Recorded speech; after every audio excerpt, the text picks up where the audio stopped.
Hey guys, so in today's video we'll be showing you how to improve your audio quality when recording your voiceovers.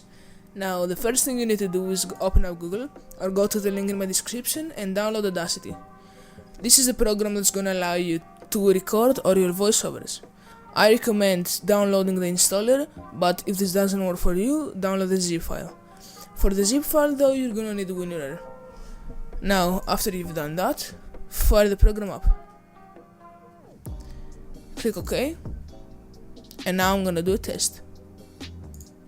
When you got your audio clips, you want to select the audio track, go to Effects, click Compressor, and copy these settings.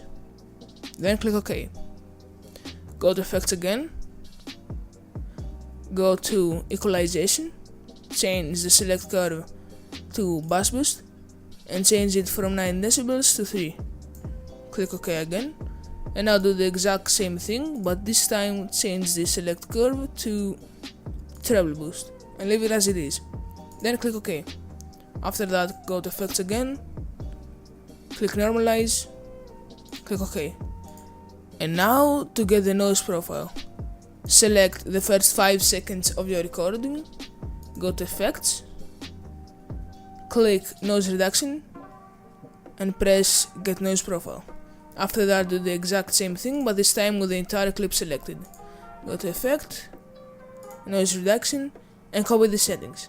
Now, if this doesn't work for you, change the sensitivity a little bit higher and experiment with it. But for me, this is the best choice. Then click OK. And now let's hear the comparisons. This is how the mic sounds before editing. And this is how the mic sounds after editing. Thank you so much for watching.